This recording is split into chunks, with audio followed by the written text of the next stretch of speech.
नमस्कार, news point लेकर हाजिर हूं मैं राजीव। दोस्तों, नरेंद्र मोदी और उनकी सरकार आज एक बार फिर संविधान के सवाल पर इंडिया गठबंधन से हारते हुए दिखे। आज नेता प्रतिपक्ष राहुल गांधी ने संविधान पर चर्चा के तहत अपना भाषण दिया और इसमें उन्होंने मोदी सरकार को संविधान और मनुस्मृति दोनों दिखाते हुए पूछ लिया कि आप इनमें से किसे मानते हैं। संसद में मनुस्मृति को दिखाकर राहुल गांधी ने मोदी को एक बड़ी चुनौती दे दी है।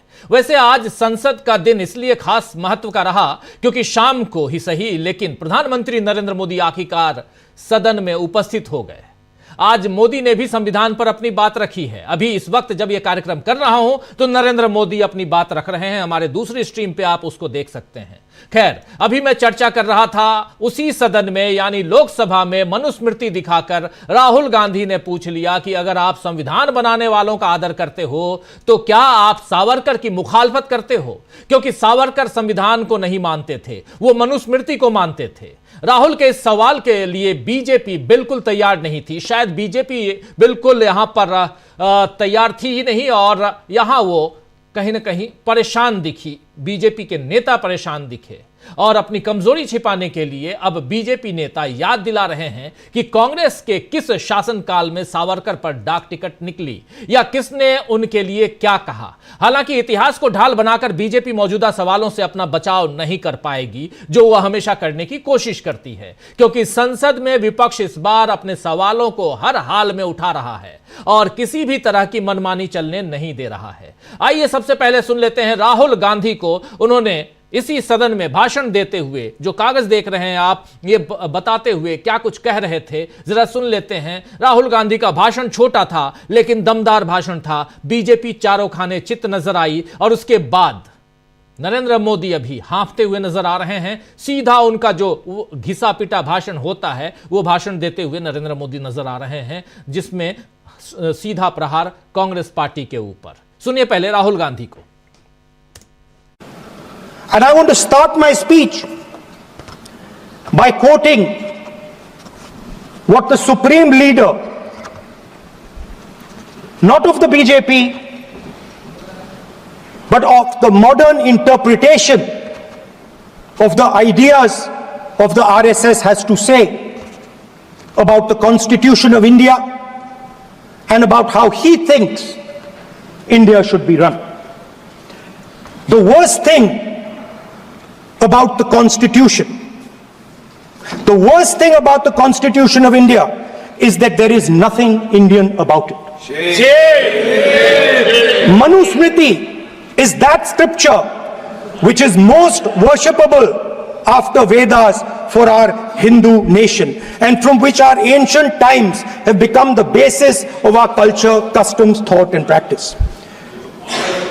This book for centuries has codified the spiritual and divine march of our nation. Today, Manusmriti is law. These are the words of Savarkar. Mr. Savarkar has clearly stated in his writings that there is nothing Indian about our Constitution. He has clearly stated that the book India is run by should be superseded by this book. And this is what the fight is about. Now, it's nice that all of you are so-called defending the Constitution. But I want to ask you, do you stand by your leader's words? Yes. Do you support your leader's words? Because when you speak in Parliament about protecting the Constitution, you are ridiculing Savarkar. You are abusing Savarkar. You are defaming Savarkar. तो सुन रहे थे आप, यहां पर साफ साफ आप defame कर रहे हैं सावरकर को। राहुल गांधी ने आज छोटा सा भाषण दिया लेकिन इस छोटे से पैकेट से एक बड़ा धमाका कर दिया, क्योंकि आज एक बार फिर राहुल गांधी ने जातिगत जनगणना कराने का ऐलान किया और 50% आरक्षण की सीमा बढ़ाने के लिए भी ताल उन्होंने ठोक दी इसी सदन के अंदर। और इसी के साथ हाथरस पीड़िता जो है, जी हां, हाथरस पीड़िता के परिवार को लेकर भी बड़ा ऐलान आज राहुल गांधी ने किया कि अगर बीजेपी सरकार उनके पुनर्वास की व्यवस्था नहीं करती है तो वो काम हम करके दिखा देंगे। राहुल का यह ऐलान बीजेपी के लिए उन सारे दावों का खोखलापन दिखा जाता है जो दलितों और महिलाओं पर वो करती आई है। आज मोदी ने अपने भाषण में G20 की अध्यक्षता को नारी शक्ति वंदन अधिनियम से जोड़ा और बताया कि वो महिला अधिकारों की कैसे रक्षा करते हैं, लेकिन हाथरस पीड़िता का परिवार अपने ही घर में बंधक क्यों है, इसका जवाब शायद मोदी के पास नहीं होगा। संसद में आज राहुल गांधी के भाषण के दौरान बीजेपी ने जिस तरह बार बार हंगामा खड़ा किया, उससे जाहिर हो रहा है कि बीजेपी से अब हालात संभालते हुए नहीं बन रहा। आज दिन में किसानों को दिल्ली आने से रोकने के लिए आंसू गैस और पानी की बौछारों का इस्तेमाल करने पर भी सरकार की काफी भद पिटी है। हालांकि शाम तक किसानों को सीमा पार करने की अनुमति मिल गई। लोकतंत्र में किसी को भी कहीं भी आने जाने का अधिकार होता है दोस्तों, और राजधानी तो सभी की है। लेकिन मोदी का किसानों को लेकर डर अब भी कम नहीं हुआ है। पिछले आंदोलन को तो तपस्या में कमी रह जाने की बात कहते हुए नरेंद्र मोदी ने किसी तरह खत्म करवाया था, आप याद कीजिए, जिसमें 700 से ज्यादा किसानों की जान चली गई थी। लेकिन किसान अब भी उन्हीं मांगों के साथ आंदोलन पर उतरे हुए हैं। तो देखना होगा कि इस बार एमएसपी समेत तमाम मांगों को सरकार मानती है या फिर से किसानों पर नए हमले के लिए वो तैयार होती है। कुल मिलाकर किसान और संविधान, जी हां, किसान और संविधान, ये दोनों शब्द आज दिन भर छाए रहे और इन दोनों पर ही मोदी सरकार फंस गई है। और कल संसद में संविधान पर चर्चा की शुरुआत हुई और इसी के साथ बीजेपी का नकाब भी उतर गया। देश के लोगों ने एक बार फिर देख लिया कि मोदी संविधान को माथे से लगाने का दिखावा तो करते हैं, लेकिन अपने शासन में संविधान को अमल में नहीं लाना चाहते। हालांकि इंडिया गठबंधन उन्हें संविधान के अनुसार शासन करने को मजबूर करेगा, यह अब साफ दिख रहा है, क्योंकि आज अखिलेश यादव ने भी कह दिया है कि हमने खोदने वाले, जी हां, हम खोदने वाले नहीं हैं बल्कि रास्ते खोजने वाले लोग हैं। आइए जरा अखिलेश यादव को सुनते हैं। तो आज प्रधानमंत्री जी आ रहे हैं, भंग कर दें, दोबारा चुनाव हो जाए पूरे देश का एक बार। अगर इतना ही जल्दी है वन नेशन वन इलेक्शन के लिए, तो ये समय, इससे अच्छा क्या समय मिलेगा कि जब हम संविधान पे चर्चा कर रहे हैं, बहस कर रहे हैं, तो आज ही अपनी भी सरकार और पूरे देश की सरकारें भंग कर दें, दोबारा चुनाव करा दें, अगर इतनी जल्दी है तो। और फिर हमने हाल तो वही देखा है ना, नारी बंधन, जो एक महिलाओं को सम्मान के लिए नारी बंधन, क्या आरक्षण हो गया महिलाओं का? और याद कीजिए कब फैसला लिया था सरकार ने। इसलिए आप उनके जुमले में मत उलझिए, वो आपको हमको उलझाना चाहते हैं। ये खोदने वाले लोग हैं और हम सब लोग नए रास्ते खोजने वाले लोग हैं।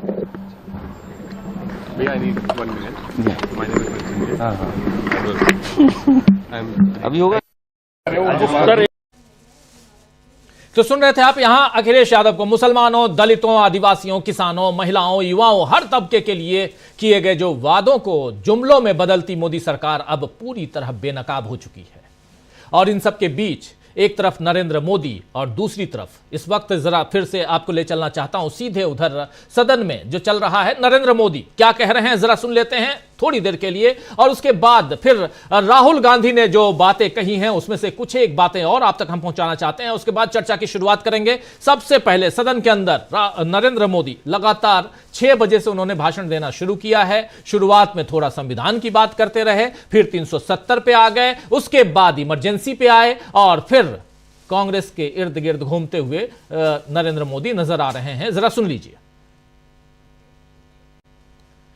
नरेंद्र मोदी के पास चलेंगे। नरेंद्र मोदी उधर सदन में क्या कुछ कह रहे हैं, लेकिन सबसे बड़ी बात यहां पर यही, आइए जरा सुनिए, पहले सुनिए। संवैधानिक दर्जा देने के लिए हमने संविधान संशोधन किया है, हमें गर्व है ये करने का।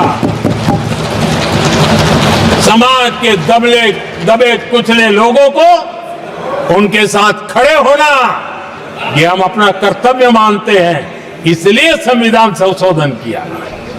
आदरणीय सभापति जी, इस देश में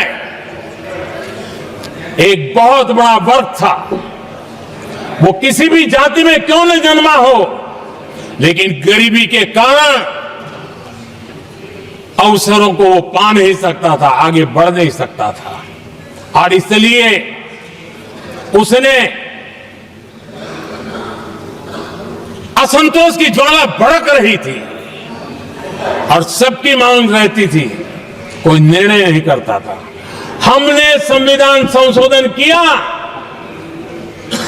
सामान्य जन के गरीब परिवार के 10% आरक्षण का किया, और ये पहला आरक्षण का संशोधन था। देश में कोई विरोध का स्वर नहीं उठा, हर किसी ने प्यार से उसको स्वीकार किया।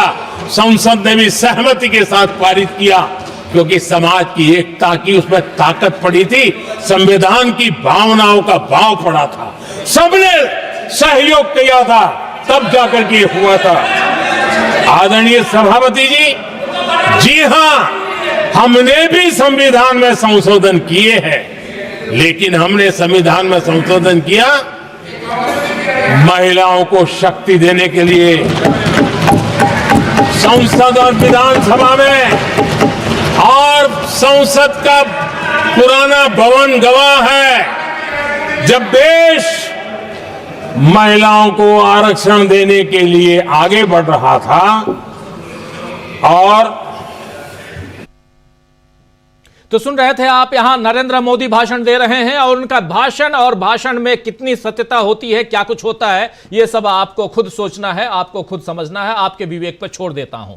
लेकिन सबसे बड़ी चीज कि यहां नरेंद्र मोदी अपने चिरपरिचित अंदाज में सीधे सीधे अपनी वाहवाही, अपनी पीठ थपथपाने की कोशिश में लगे हुए, और ऐसा कह रहे हैं कि हां, हमने भी संविधान संशोधन किया है, लेकिन महिलाओं के पक्ष में। अगर भाई साहब आपने संबोधन कर दिया, आपने संशोधन कर दिया है, तो लागू भी कर दीजिए। कल प्रियंका गांधी तो बोल रही थी कि 2034 तक इंतजार क्यों करना, कर दीजिए लागू अभी।